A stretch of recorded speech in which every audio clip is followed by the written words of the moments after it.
guys, Orly here, founder of LifeVestInside, and I want to thank each and every one of you for deciding to kick off your week with me on the weekly Kindness Kickoff with Orly, where I do reading from my book, Kindness Boomerang, How to Save the World and Yourself Through 365 Daily Acts. And then I give you, myself, and all of us out there an exciting kindness challenge based on the reading. For those of you that may not have a copy of the book and you want to get yours, there are 3 ways to get it. Either by visiting the LifeVestInside website, by going to LifeVestInside.com, click on shop, and there you'll have the opportunity to not only purchase the Kindness Boomerang book, but loads of other kindness resources, tools, apparel. So check it out. You can also pick up a copy on one of our retailers, whether it be Amazon, Barnes & Noble, Books A Million, IndieBound, iTunes. Check it out there as well. You can also win your copy right here. Once a month, at the very beginning of the month, I announce a winner that will win 2 copies of the book, one for themselves and one to give forward to someone else. So how do you get your copy? It's really simple. By engaging on the actual video, giving a like, sharing your comment about what was maybe difficult to complete. Why was it difficult to complete that specific act of kindness? Or what was some of your successes or your thoughts in general about kindness? Share. When you share, that's how you have the opportunity to win a copy of the book. So stay tuned for the next drawing that's going to happen at the very beginning of August. I have a few exciting things to mention. First off, number 1, I want to give a big shout out to WeWork. I'm here at the WeWork offices in Jerusalem. They've been such an amazing support for myself and for LifeVestInside, and they definitely deserve a big round of applause for me. So check out WeWork. I'm sure you have one in your own city. It's an amazing space filled with creative minds that come together to work in just a collective space. The people that you meet, the interactions that you have are absolutely incredible. And it's completely changed things for me since I moved here into WeWork just about a year ago. I also want to give another big shout out to my publishing company.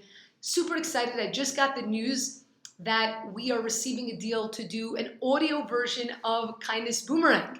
And I will actually be doing a reading of the book for the audio version.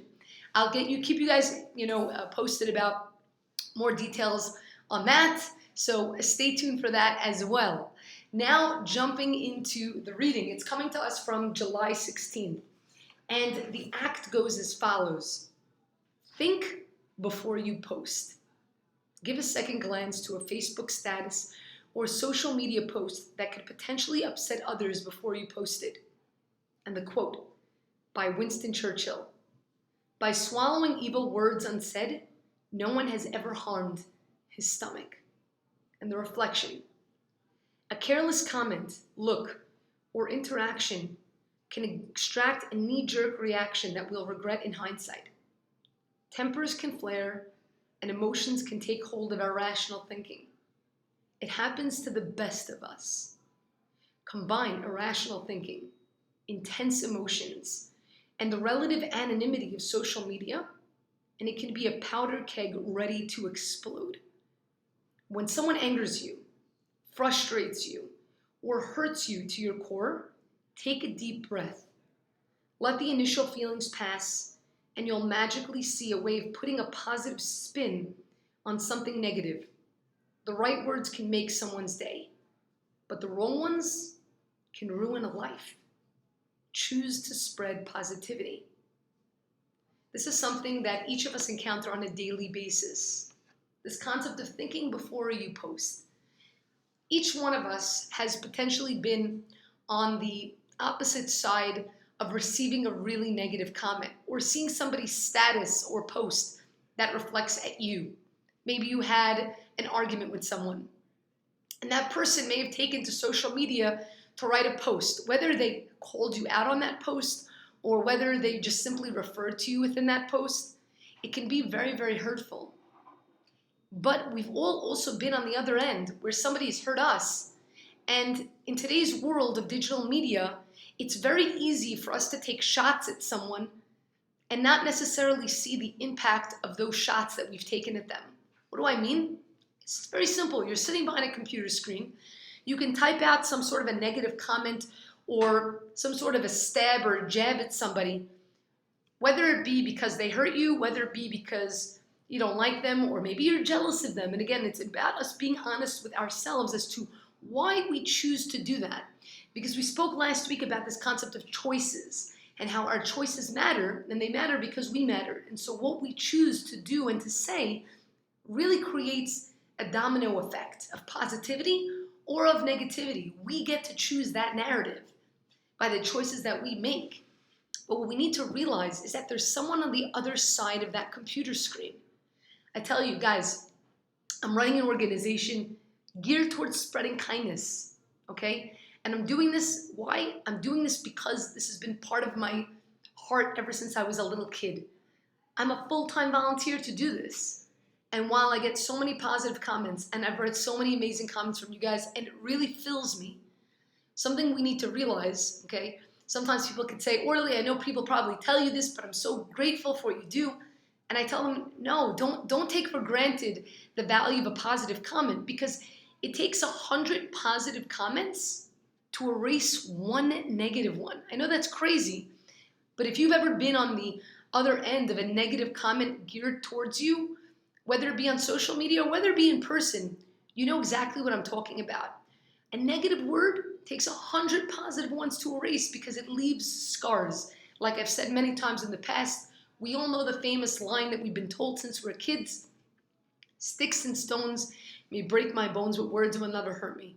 It's really not true, because sticks and stones may break bones, but bones can heal. Bruises will heal. Words, they don't heal. They leave inner scars. They leave this scarred tissue, and it's very difficult to get rid of that scarred tissue within ourselves. So we have to think twice before we post. But here's the other thing that we have to think twice about. Maybe you will be on the opposite side of a negative comment. The question is, how will you respond? You have a complete right. No one will say, oh, wow, you shouldn't respond negatively. Somebody can come and take a jab at you, and now you're at this moment of a choice. You could either continue to perpetuate that negativity by coming and attacking that person again and starting this back and forth war, or you can choose to respond in kindness. Now, here's what I'm going to tell you. When that happens, when you receive that negative comment, and like I was saying earlier, and I got a little bit sidetracked, being that I run an organization spreading kindness, I get many positive comments, but I have to tell you, I also get negative ones. And you might think, what do you mean? How could somebody write something negative? I've seen the negative comments. People don't realize that I'm on the other side of the screen reading them, but they hurt. And oftentimes when I get hurt to that extent, sometimes it can really ruin my day. I'm not going to lie, it's true. It can really shift me. If I'm upset or hurt, I don't respond right away. Because if I respond right away, the way in which I respond is going to be negative. So sometimes we need to take that pause. So if you feel like you're still upset or hurt in some way, you don't need to respond right away. I know that we're in this world of digital media where you have to respond right away because the person saw you read it, and so you got to respond. And what if you don't respond? It's okay to take the time to think. Again, words have a very strong weight, so we shouldn't be so quick to throw them around. Now, am I saying I'm perfect, that I do this all the time? Of course not. No one's perfect. Sometimes we make mistakes. But if we start becoming aware of what our words can do, and we start becoming aware of those emotions when they start building up inside of us, whether we're upset at somebody and we want to write something on their wall, or whether we're upset and because of what somebody wrote and we want to take a stab back, we need to take that pause. That's why it says here, take a deep breath. Let those initial feelings subside so that you're able to think rationally and really engage in dialogue to understand why the other side is coming at you in this way. I have many examples that I'd love to share with you. I'm not going to go into the specifics of those examples in order to care about the other person. In case they might be watching, I would never want to hurt somebody's feelings. But I've had situations where people have written a negative comment to me, and other people were defending me on this comment, saying, how could you say this? And I came at it from a different approach. First thing, when it comes to conflict resolution, is understanding what the other person thinks. Maybe the other person is angry. You don't know what's going on in a person's life, what they might have experienced that day.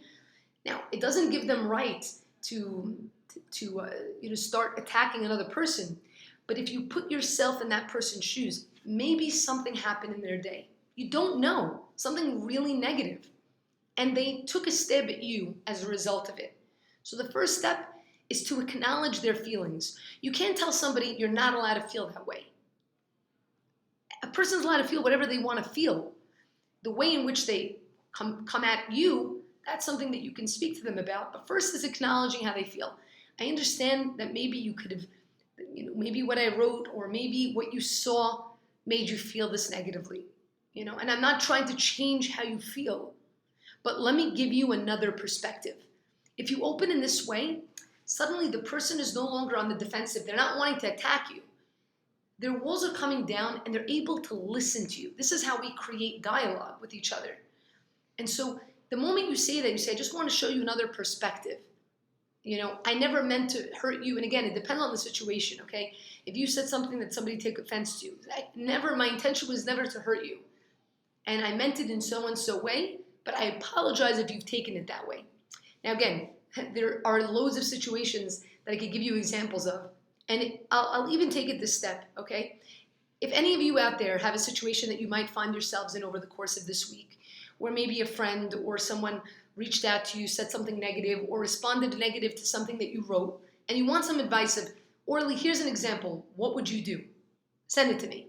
Honestly, send it to me. Orly@LifeVestInside.com. Email it to me. And on next week's video, in the very beginning, before I do the reading, I'm going to address that specific comment. I won't mention your name or the name of the person, but I'll simply mention the scenario and explain to you how you could take something that looks like really negative and flip it to become something positive. I've had situations where those tense moments were diffused, and those people on the other side of that screen became best friends with me. We became super close. Why? Because it's about learning how to engage and thinking twice before you write something that can only ignite more flames and ignite more hate and anger. Especially in today's world, there are so many people that are writing negative things. I don't want to go into politics, okay, but it's a really perfect example. Whether it be within the US or anywhere around the world, there are opposing views. And what ends up happening is people are not interested in really having dialogue. They're interested in only hearing their perspective. And so they're writing comments and not interested in actually engaging in dialogue, which becomes really disastrous, because if you only think that your narrative is true and you don't have the capacity to listen to another person's narrative, even if you might not agree with their narrative, it's only going to bring about more hate and animosity. I'm not saying we're all going to be able to get along and share each other's views. Guys, you have 5 people in a room and you ask them their opinion, you're going to get 5 different opinions. We're human beings. We think differently. We experience differently. We were brought up differently. But we can come to a point of understanding one another, understanding the other narrative, because then you have more of the capacity to be able to get to a place of dialogue and of resolution. It's not just about continuing the animosity. It's about getting to a place of resolution. When you want to get to a place of resolution, if you don't understand both sides, you'll never be able to get there. You're going to see that your truth is the only truth. You need to be able to understand both sides of the narratives. So I know we took a little bit of spin here, and there's so much more I could speak about in this regard, but I'm going to stop right here, and I'm going to challenge all of us. Over the course of this week, you may find yourself in a position just like this, where you need to think before you post. And it might not even be in a post, okay? You need to think before you speak. You have a dialogue or an interaction with somebody that may say something negative to you, or may take something that you said and spin it in a negative way. Because again, everything is a person's perception. You can't tell someone how to feel or how to perceive. You can only share your perception and invite them to engage in that perception, to see it from another angle. That's all you can do. So my challenge to all of us is to think twice, to take those moments to breathe deeply before we engage, to try and understand the other side, not by doing so in a condescending way. Try to really listen and understand the other side to bring things to a place of resolution, understanding that your truth is not the only truth. The other person has their truth too. But we have to be careful with the words that we say. All right, guys, don't forget, please do send me an email. If you have an example of something that you might be experiencing, again, I will not share your name. I will not share the person's name. It's simply to be able to start looking on how we can train one another to make better decisions, to create better dialogue in this world. Thank you guys again for joining me for the weekly Kindness Kickoff with Orly. I want to invite you guys to subscribe to one or both of my newsletters. It's called the Daily Kind, going out daily, Monday through Friday, or the Kindness Flash, going out once a month. And you can subscribe to one or both of these newsletters on the LifeVestInside website. You're going to click on the sign up button in the top right corner, and there you'll have the opportunity to sign up for one or both of the newsletters. Please do check out our store, make a purchase, or perhaps give a donation and contribution. You can also contribute to our Patreon page, patreon.com/kindness, where you can continue to help me bring more positive videos into the world, creating new music videos. I'm actually going to be filming our next music video next week called Unity. Really looking forward to sharing it with you guys. But do whatever you can, give whatever you can. All the donations are 100% tax deductible and help me continue to bringing positivity into the world and continuing to do my part as well. Love you all. Have a great rest of your week. And remember, it's kindness that keeps the world afloat. Mwah.